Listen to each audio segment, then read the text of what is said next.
Good morning everyone. और हम जो है आज व्याकरण पढ़ेंगे और व्याकरण में संज्ञा पढ़ेंगे। इससे पहले हम लोग जो है व्याकरण किसे कहते हैं, भाषा किसे कहते हैं, वो सब पढ़ चुके हैं। आज हम लोग संज्ञा पढ़ेंगे और संज्ञा किसे कहते हैं। तो आइए हम लोग देखते हैं संज्ञा किसे कहते हैं।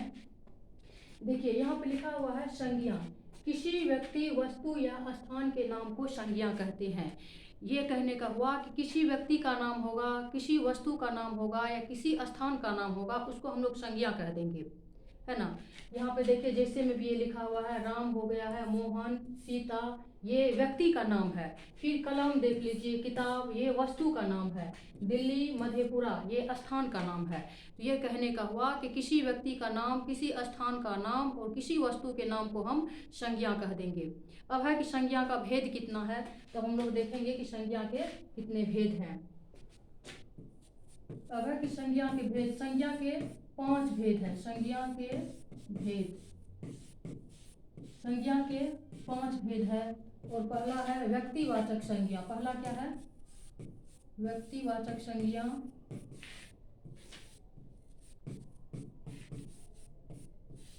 व्यक्तिवाचक संज्ञा। फिर इसी तरह दूसरा है जातिवाचक संज्ञा।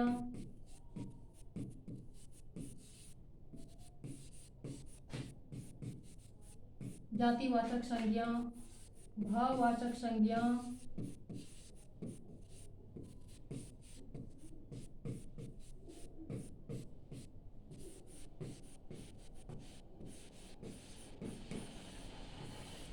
समूहवाचक संज्ञा, द्रववाचक संज्ञा।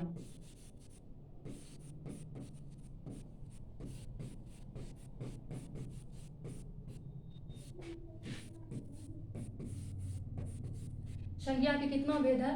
5 भेद है। संज्ञा के 5 भेद है। व्यक्तिवाचक संज्ञा, जातिवाचक संज्ञा, भाववाचक संज्ञा, समूहवाचक संज्ञा, द्रववाचक संज्ञा। तो हम लोग संज्ञा के 5 भेद के बारे में जाने हैं कि व्यक्तिवाचक संज्ञा, जातिवाचक संज्ञा, भाववाचक संज्ञा, समूहवाचक संज्ञा और द्रववाचक संज्ञा। चलिए अब हम लोग जानते हैं कि व्यक्तिवाचक संज्ञा किसे कहते हैं।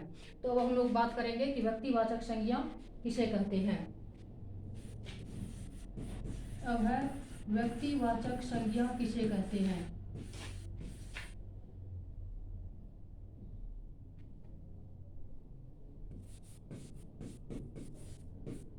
व्यक्तिवाचक संज्ञा, ये भी जो है संज्ञा से ही रिलेटिव इसमें परिभाषा इसका भी होगा। ये होगा किसी खास, जिस संज्ञा से किसी खास व्यक्ति या वस्तु का बोध होगा उसको हम लोग व्यक्तिवाचक संज्ञा कह देंगे। जिस तरह से अभी बताइए, किसी व्यक्ति का नाम हो जाएगा राम, ये किसी खास व्यक्ति का नाम होगा। राम हो गया, सीता हो गया, ये हो गया। अभी किताब हो गया, ये किसी खास व्यक्ति या वस्तु का नाम होगा, उसको हम लोग जो है व्यक्तिवाचक संज्ञा कह देंगे। किताब हो गया, कलम हो गया, पेंसिल हो गया, जितने भी होगा किसी खास व्यक्ति वस्तु का नाम होगा। जिस तरह से अभी ये कलम है तो इसको ही कलम कहेंगे। अब ये बोर्ड को कलम तो नहीं कह सकते हैं, तो किसी खास व्यक्ति या वस्तु का जब बोध होगा तो उसे व्यक्तिवाचक संज्ञा कह देंगे। जिस शब्द से, इसका परिभाषा हम लोग देख लेते हैं। परिभाषा किस तरह से लिखेंगे।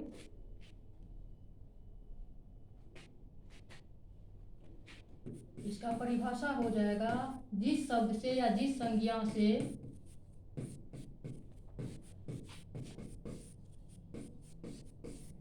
संज्ञा से किसी खास व्यक्ति या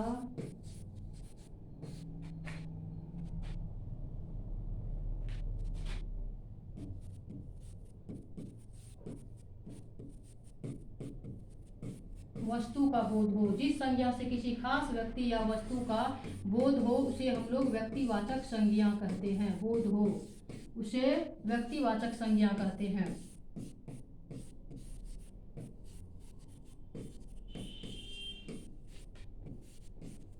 संज्ञा कहते हैं।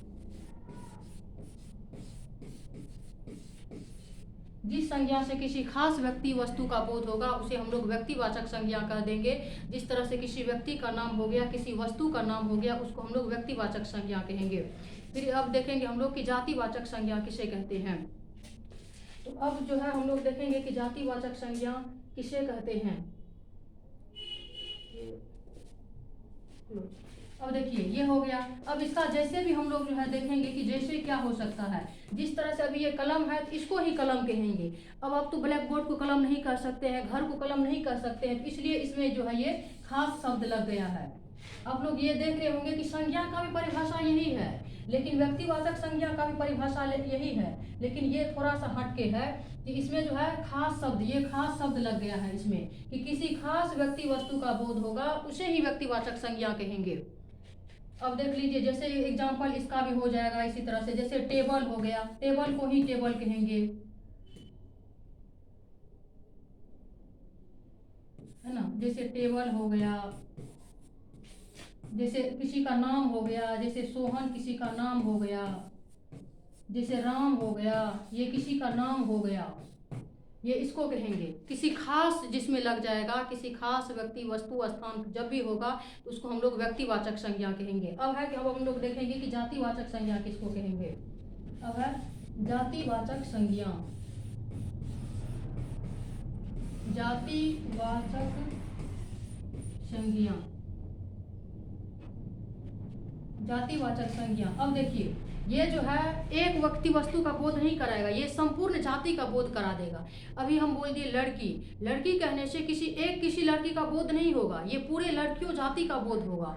लड़का कहने से पूरे जाति का बोध होगा। अभी जैसे गाय बोल दिए, ये देखिए गाय, ये गाय कहने से एक गाय का नाम नहीं है, ये गाय के पूरे जाति का बोध कराता है, इसे हम लोग जातिवाचक संज्ञा कह देंगे।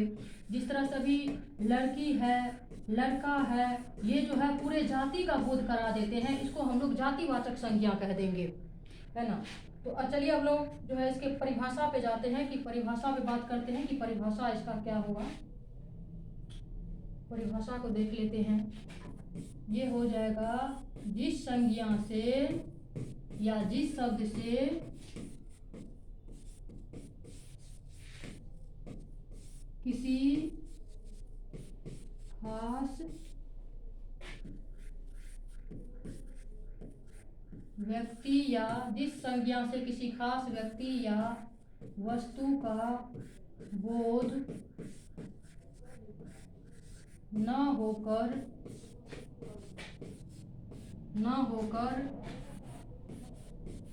उसके संपूर्ण जाति का बोध कराते हैं, संपूर्ण जाति का बोध कराते हैं,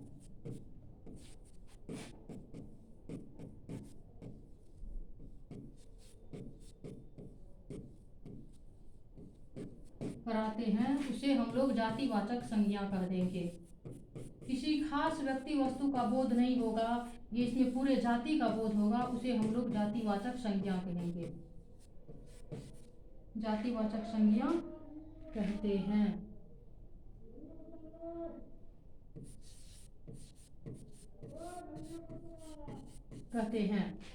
अब देखिए इसका जैसे क्या हो सकता है, इसका जैसे हो जाएगा, इसका जैसे देख लेते हैं हम लोग। जैसे लिख दिए गाय, गाय किसी गाय का नाम नहीं है। कुत्ता किसी कुत्ता का नाम नहीं है, ये पूरे जाति का बोध होगा। जब हम लोग देखते होंगे कि कुत्ता पालते हैं तो उसका नाम हम लोग हीरा, मोती, टॉमी हम लोग खुद रखते हैं उसका नाम, लेकिन ये किसी कुत्ता का स्पेशल नाम नहीं है, उसके पूरे जाति का बोध होगा। अभी जैसे अभी हम लोग बात किए लड़का, ये लड़का हो गया, लड़की, ये किसी लड़का लड़की का भी ये नाम नहीं होगा, ये लड़की जाति का पूरी जाति का बोध कराते हैं, और ये लड़का भी पूरे जाति का बोध कर हो रहा है। गाय हो गया, जानवर हो गया, जानवर में भी सभी जंगली जानवर भी है, पालतू जानवर में भी है, पूरे जानवर का बोध कराते हैं, ये किसी खास का नाम नहीं है। इसका परिभाषा देखिए है कि इसका परिभाषा है कि जिस संज्ञा से किसी खास व्यक्ति वस्तु का बोध न हो करके उसके पूरे संपूर्ण जाति का बोध होता है, उसे हम लोग जातिवाचक संज्ञा कहते हैं। इसका कहने का है कि किसी खास व्यक्ति वस्तु का नाम नहीं है, उसके पूरे जाति का बोध होगा, उसे हम लोग जातिवाचक संज्ञा कह देंगे। अब हम लोग बात करेंगे कि भाववाचक संज्ञा किसे कहते हैं।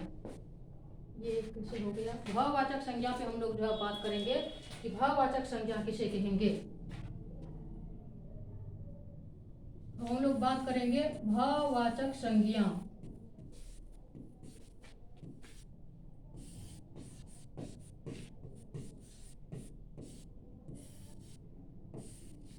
भाववाचक संज्ञा की परिभाषा, भाववाचक संज्ञा होगा कि जब किसी भी व्यक्ति होगा उसका भाव का प्रयोग करेगा।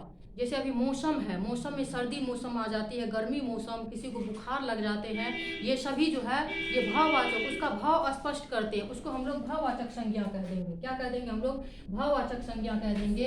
अब इसका परिभाषा हम लोग देख लेते हैं कि जिस संज्ञा से, इसका परिभाषा होगा जिस संज्ञा से किसी व्यक्ति या जिस संज्ञा से किसी व्यक्ति या वस्तु के गुण धर्म तथा स्वभाव का बोध हो,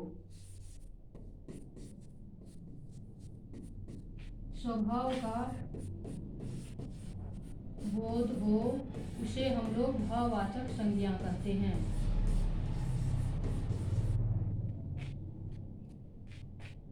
उसे भाववाचक संज्ञा कहते हैं। भाववाचक संज्ञा कहते हैं। अब देखिए, इसमें ये बोल रहे हैं कि जिस संज्ञा से ये बोल रहे हैं कि जिस संज्ञा से किसी व्यक्ति या वस्तु के गुण धर्म और स्वभाव का बोध हो। अभी किसी व्यक्ति के गुण, अंदर गुण क्या है, अभी जैसे कोई काला है, गोरा है, उसका गुण क्या है उसके अंदर का, वो उसको हम लोग भाववाचक संज्ञा कहेंगे। उसको क्या कह देंगे हम लोग? भाववाचक संज्ञा कहेंगे। अभी जैसे बुखार हो गया, ये भाववाचक संज्ञा होगा। मौसम के अनुसार जो है ये परिवर्तन होते हैं, जैसे सर्दी हो गया, गर्मी हो गया, ये सभी जो है भाववाचक संज्ञा हो जाएंगे। बुखार हो गया, ये सब भाववाचक, किसी आदमी के अंदर जो है क्या कला है, उसके क्या गुण है, उसको हम लोग भाववाचक संज्ञा कह देंगे। आइए हम लोग इसका जो है एग्जाम्पल देख लेते कि इसका एग्जाम्पल क्या होगा। इसका एग्जाम्पल जैसे हम लोग सर्दी हो गया, सर्दी, गर्मी, बुखार,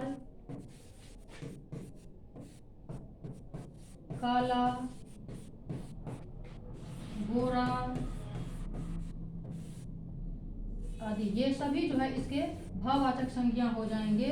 अभी ये जो है इसके भाव को स्पष्ट करते हैं, इसके भाव को। अभी जैसे किसी व्यक्ति के गुण, अंदर जो है गुण क्या है उसके, इसलिए इसका परिभाषा भी है कि जिस संज्ञा से किसी व्यक्ति या वस्तु के गुण धर्म तथा स्वभाव का बोध हो, उसे भाववाचक संज्ञा कहते हैं। किसी व्यक्ति के अंदर क्या गुण है, क्या स्वभाव है, क्या बर्ताव करते हैं वो, उसे हम लोग भाववाचक संज्ञा कह देंगे। और इसका एग्जाम्पल भी है, सर्दी है, गर्मी है, बुखार है, काला है, कोई गोरा है, सॉरी यहाँ मिस्टेक हो गया, गोरा है, इसको हम लोग भाववाचक संज्ञा कह देंगे। तब हम लोग का टॉपिक बचा है समूहवाचक संज्ञा। हम लोग समूहवाचक संज्ञा के बारे में बात करेंगे कि अब समूहवाचक संज्ञा किसे कहते हैं। बताइए आप लोग, समूहवाचक संज्ञा किसको कहेंगे? समूहवाचक संज्ञा। अब देखिए, ये समूहवाचक संज्ञा कहने से ही स्पष्ट हो रहा है। समूहवाचक, ये समूह शब्द लगा हुआ, इसमें समूह मतलब एक से अधिक होगा, उसको हम लोग समूहवाचक संज्ञा कहेंगे, है ना। अभी जैसे देख लेते हैं हम लोग समूहवाचक संज्ञा, इसका परिभाषा हम लोग देख लेते हैं कि जिस संज्ञा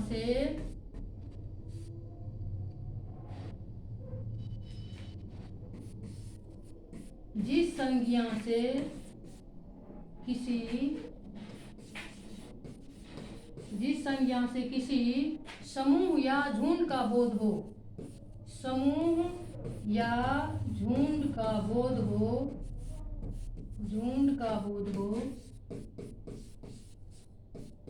हो, उसे समूहवाचक संज्ञा कहते हैं। समूहवाचक संज्ञा कहते हैं। अब देखिए, इसमें हम लोग जो है अभी देख रहे हैं कि ये परिभाषा इसका है कि समूहवाचक संज्ञा किसे कहते हैं। समूहवाचक संज्ञा यहाँ पे दिया हुआ है कि समूहवाचक संज्ञा किसे कहते हैं? जिस संज्ञा से किसी समूह या झुंड का बोध हो, जिस संज्ञा से किसी समूह या झुंड का बोध हो। अब बताइए आप लोग, समूह किसको कहेंगे? जिस तरह से अभी कक्षा में आप लोग अभी बैठे हुए हैं, कक्षा में तो एक विद्यार्थी बैठेंगे तो उसको कक्षा नहीं कहेंगे, कक्षा में बहुत सारे बच्चे रहते हैं। कक्षा भी ये क्या हो जाएगा? समूहवाचक संज्ञा हो जाएगा। कक्षा भी क्या हो जाएगा? समूहवाचक संज्ञा हो जाएगा। कक्षा भी समूहवाचक संज्ञा हो जाएगा। समूह हो जाएगा। मेला, अब देखिए मेला, मेला भी समूहवाचक, एक आदमी मेला में रहेंगे तो उसको मेला कहेंगे? नहीं कहेंगे। समूहवाचक संज्ञा परिभाषा है कि जिस संज्ञा से किसी समूह या झुंड का बोध हो। ये समूह और झुंड एक ही हुआ, समूह भी कहेंगे और झुंड का भी मतलब एक ही हुआ। जिस तरह से भी कक्षा के एग्जाम्पल में बताई हूँ कि कक्षा में एक विद्यार्थी बैठे रहेंगे तो उसको कक्षा नहीं कहेंगे। मेला में भी बहुत सारे आदमी रहते हैं, मेला हो गया, संगठन हो गया। जब हम कोई मीटिंग करते हैं तो मीटिंग में 10 आदमी 15 आदमी बैठकर मीटिंग करते हैं, तो वो एक समूह हो गया। टोली, जिस तरह से भी किसी गांव में बहुत सारे घर रहते हैं, बसते हैं, उसको हम लोग एक टोली कह देते हैं, वो भी समूहवाचक संज्ञा हो जाएगा। आप लोग एक बात जानते होंगे कि अभी अंगूर का गुच्छा, ये एग्जाम्पल, अंगूर का गुच्छा हम में देखते होंगे आप लोग कि एक अंगूर रहता है? नहीं रहता है, बहुत सारे अंगूर रहते हैं उसमें, एक अंगूर के गुच्छे में। तो अंगूर के गुच्छा भी क्या हो जाएगा? ये समूहवाचक संज्ञा हो जाएगा। अंगूर का गुच्छा भी समूहवाचक संज्ञा हो जाएगा। यही इसका एग्जाम्पल है। जैसे यही है।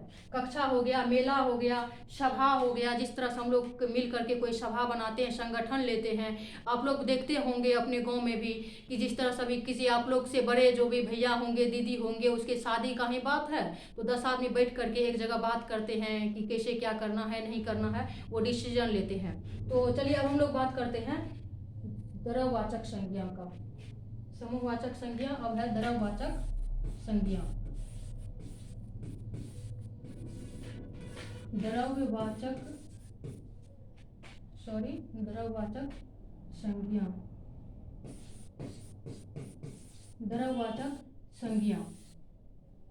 द्रव्यवाचक संज्ञा बताइए, अगर किसी को पता हो तो द्रव्यवाचक संज्ञा किसको कहेंगे? द्रव्यवाचक संज्ञा उसको कहेंगे हम जो नापा और तोला जा सके। जिस वस्तु को हम नापेंगे या तोलेंगे, नापना तोलना एक ही हुआ, उसको हम लोग द्रव्यवाचक संज्ञा कह देंगे। अभी आप लोग पानी लेने के लिए जाते होंगे मार्केट में तो देखते होंगे बोतल भी मिलता है, आधा लीटर का, 1 लीटर का, वो भी पानी उसमें फिक्स रहता है, 1 लीटर है, आधा लीटर है, वो सभी जो है द्रव्यवाचक संज्ञा हो जाएगा। आइए हम लोग जो है परिभाषा को देख लेते। इसका परिभाषा क्या है? इसका परिभाषा हो जाएगा जिस संज्ञा से, इसको जो है इसे कह देंगे हम लोग एक ही लाइन में कि जिन वस्तुओं को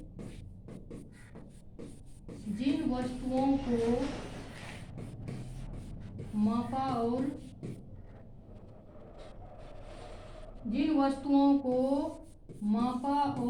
तोला जा सके, जिन वस्तुओं को मापा और तोला जा सके उसे हम लोग जो है जिन वस्तुओं को मापा और तोला जा सके उसे हम लोग जो है क्या कह देंगे? द्रव्यवाचक संज्ञा कह देंगे। उसे हम लोग द्रव्यवाचक संज्ञा कह देंगे। जिन वस्तुओं को मापा और तोला जा सके उसे हम लोग द्रव्यवाचक संज्ञा कह देंगे। मापा और तोला जा सके उसे द्रव्यवाचक संज्ञा कहते हैं। द्रव्यवाचक संज्ञा कहते हैं। अब देखिए ये परिभाषा हो गया इसका कि द्रव्यवाचक संज्ञा किसे कहते हैं। तो जिन वस्तुओं को, यहाँ पे है कि जिन वस्तुओं को मापा और तोला जा सके उसे हम लोग द्रव्यवाचक संज्ञा कहते हैं। जिस तरह से अभी हम लोग दूध लेते हैं, दूध को जो है ये दूध को माप के लेते हैं। जिस तरह से वो मापने वाला आता है, आप लोग भी देखे होंगे, और वो पैकेट में भी दूध आता है तो वो भी आधा केजी का, 1 केजी का रहता है। अभी इसमें दूध हो गया। अभी चीनी लेने के लिए भी मार्केट जाते होंगे, देखते होंगे चीनी भी जो है माप के मिलता है। दाल हो गया, गेहूं हो गया, ये जो जिन सभी चीज़ों को हम लोग जो है काउंटिंग नहीं कर सकते हैं वो सभी चीज जो है द्रव्यवाचक संज्ञा होगा। और जिसको मापा और तोला जा सके, इसका परिभाषा भी है कि जिन वस्तुओं को मापा और तोला जा सके उसको हम लोग द्रव्यवाचक संज्ञा कहते हैं। और यही इसका जो है एग्जाम्पल हो जाएगा कि जिन वस्तुओं को मापेंगे तोलेंगे, चीनी हो गया, दूध हो गया, पानी हो गया, घी हो गया, ये सभी वस्तु जो है ये क्या हो जाएगा? द्रव्यवाचक संज्ञा हो जाएगा। तो हम लोग जो है क्या सब देखें अभी कि संज्ञा किसे कहते हैं, है ना? संज्ञा किसे कहते हैं और संज्ञा के 5 भेद होते हैं। संज्ञा के 5 भेद होते हैं। पहला देखें व्यक्तिवाचक संज्ञा, पहला व्यक्तिवाचक